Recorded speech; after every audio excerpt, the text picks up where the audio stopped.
It's happening right here, and we say hello to our international partners as well as our local partners who are carrying this program live even as we speak.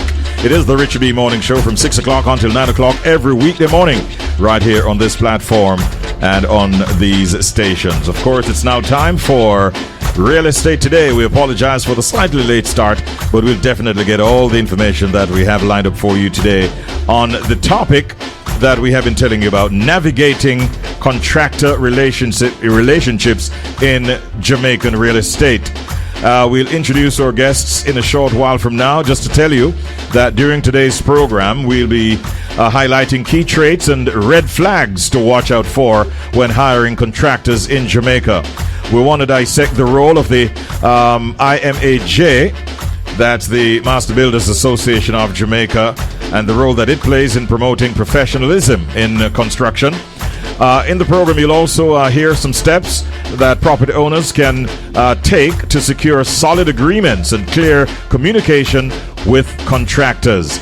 This morning, joining us once again, as per usual, from our sponsoring companies, Howard Johnson Realty and HJ Property Management Limited, the boss man himself, Mr. Howard Johnson Jr. Morning, Howie. How are you doing today? Howard, are you there?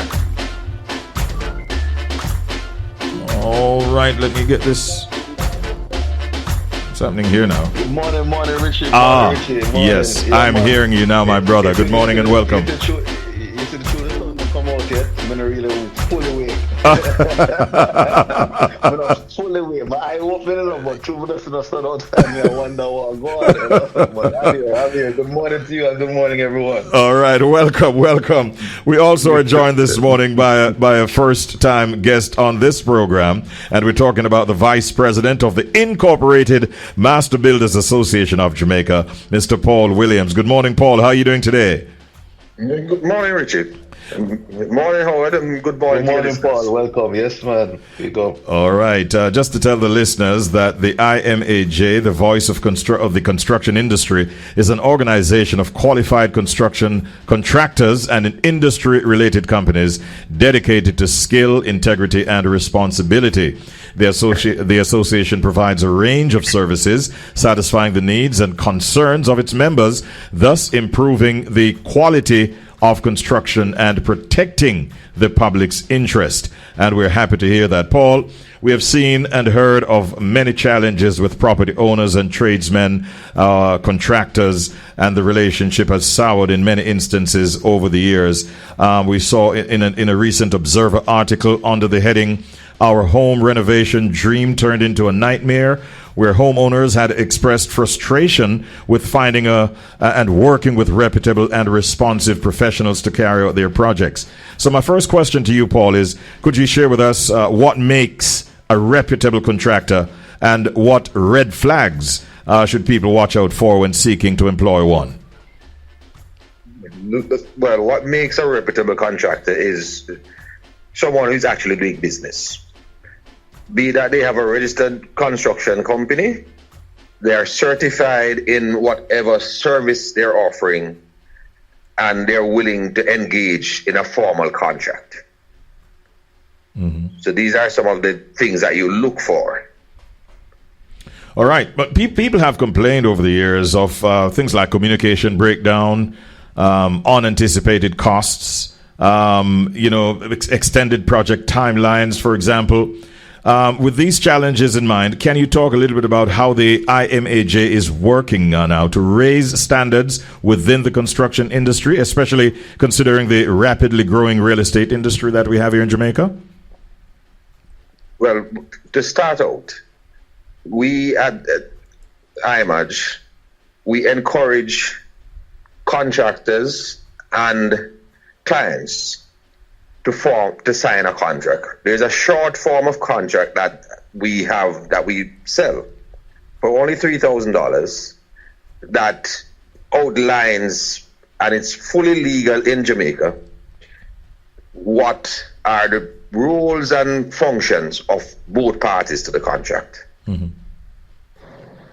The first thing that most clients do not do is that they do not define what is the exact scope of the work to be undertaken. there is talks between the parties, but having it written down, signed to and agreed is very critical. Where that is concerned, anybody who is actually a contractor will be more than willing to write out the scope. These are the things that we are agreeing to do, and this is the cost. Yes. If the contractor is not able or willing to see what is the material to be used to do his work, be careful. Because very often with home refurbishing, what we have is that the client gives a broad description of what they want. And if it's a tradesman, a carpenter, a mason, he will tell you, go ahead and buy some material. If he does not know how much material he needs, he's not as yet ready for business. That's a red flag. That is a red flag. So let us say, go ahead. If he's not willing to sign to say my fees are X before the work commences, then it's another red flag. Let us say, Paul, one of our listeners has maybe a renovation project in mind. What steps would you suggest that they take for securing a solid agreement with a contractor that would ensure accountability and a mutually beneficial outcome for both parties? Document what you want. As a client, write it out. I want 3 bathrooms refurbished. I want the kitchen redone. Write out exactly what you want. Have the contractor sign to, this is what it will cost you, not just in labor, but also in material. With that, both parties are agreeing to what is to be done. One of the things that happens often is that clients say they want one thing, and when the work starts, they change their mind or they expand. If there's a written scope, both parties are playing on the same play field. You purchase the contract, $3,000. You have 2 copies, one for the contractor, one for yourself, and it is a binding document. So both parties have recourse. So this contract should speak to some specifics, detailed specifications where necessary. And what about things like deadlines? Is that also to be included? Could you repeat that, Richie? Yeah, I'm asking, what about like deadlines? Should that also be forming a part of the contract? It is a part of the contract. And another item that is a part of the contract is what we call a retention. If you have executed $10 of value, there's a retention clause in the contract that the client holds back for if you did not properly complete an item. There is some money that they can go and get it repaired for. Okay. And in most cases with small contracts, the contractor, the tradesman, doesn't get this money until 3 months after he has completed. Okay. What percentage is that usually, on average, the retention? On average, it's about 5% of the contract sum. Okay. All right. Let me move on to Howard for a moment here. Howie, as someone who frequently works with clients on property improvements, especially in your role, as property manager, what advice would you give on how they can protect themselves during the renovation process?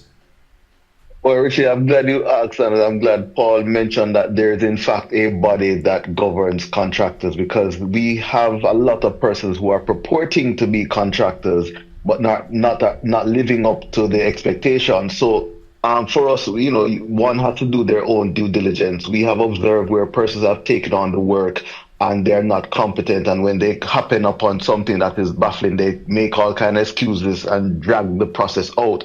And in many cases, some of our clients or some of the persons who are undertaking the renovations or the fix-up, they don't know where to turn. And I'm glad to hear that there is a standard contract, I guess, that can be expanded on, that protects both parties, know that you can take before some jurisdiction for recourse outside of the 5% that you may have, because I do know from time to time, even the 5% may not be enough to remedy the botched job that some persons who are purporting to be contractors carry out. But I do want to also mention that there are in fact very skilled contractors that are very reasonable. We as a property management company, we try to find persons who we don't have to call back after the job is completed. It's not a good sign. Another red flag is if you call the same plumber to fix the same thing 2, 3, 4 times over and over. It's a red flag. What you want is a plumber who comes and sort it out. You don't have to worry about it for another 3 to 5 years, right? So we want our listeners to ensure that they do their due diligence, ask for references, speak to the property manager, speak to other persons in the industry, consult with the IMAJ's website, reach out to your realtor. We will be able to put you in the hands of trustworthy individuals who are not only going to be skilled, but they're going to be very efficient with their time, because a good contractor wants to get out there as quickly as possible as well to work and get the money plus the 5%, right? And move on to another job. Yes. Exactly. And last but not least, though, is the fact that you want to ensure that when the person is completed, you are satisfied, you can reference this person to someone else, because they would have made you and your family comfortable. You would have understood everything that that has taken place, and those are some of the things that I truly admire about some of these great contractors. And many of them are registered with the IMAJ, so you do have that course, and you don't want to overspend, because sometimes you spend fixing, correcting because the scope was not properly determined. Yes. But if you do the thing right, it may be a little bit more costly up front or seem costly up front, but the repairs that you may have to do and the fixing of the shortcuts that you took initially may end up coming to bite you at the end, over the period of time. So those are just something that I wanted to throw in the mix when it comes on to seeking out a good contractor. Yeah. So you don't have those nightmares that the Observer wrote about. Yes. And we are happy that you did, because the truth is, hiring, you can't just hire any tradesman to get the job done. I think we're all agreed that the right choice of tradesmen or contractors definitely will make a difference to our construction process. Yes, and everyone has and deserves a start. So a good contractor started somewhere, but before the person gets started, they will bring to the table something of value, of worth, and likely the reference points. So the skilled contractors, yes, they will save you time, they reduce costs, and they will meet your project expectations, especially if it is properly articulated. And then there's accountability that is also a big part of it, making sure that they stick to the budget and they're not giving you a 6 for a 9. Because many times people come in and tell you that it costs 6, but as they start and they get the deposit, now the 6 turn to a 9, and you end up paying 9 times the amount that you were expecting to pay, right? So don't take that for granted. The 6 for 9, right? They literally flip it up on you. So due diligence, I can't stress that too much. Due diligence is always going to be key. Yes. It is good that the IMAJ is there. What you call it, Paul? IMAJ? Yes, IMAJ. IMAJ, right. IMAJ. Yes. Now, what kind of recourse, though, in the unfortunate situation where there's a breakdown of relationships between the homeowner and the contractor? How can IMAJ intervene and assist? Unfortunately, there's no legal basis for us to intervene. It is something that we have been pushing for and lobbying for, that there should be registration of contractors that would give a greater level of accountability if you have to be registered, because you can then be deregistered and not be seen as part of the trade. So that is something that we continue to lobby for with the government, so that we can have more regulation in the industry. We have also been partnering with Hard Trust NTA and keeping lunch and learns and seminars to get people certified and formally trained. And Hard Trust will come to your work site, if it's a large enough work site, to certify and train people on the job. Oh. So it's a good opportunity for those tradesmen and small contractors who want to improve themselves to properly do so in a formal way. Yeah, I like that. I like that. Well, I've learned a lot, and I'm sure that my listeners have as well. And how about, before you go, I know that you have going but not yet gone. Is it 1 or 2 properties this morning? Let's hear it.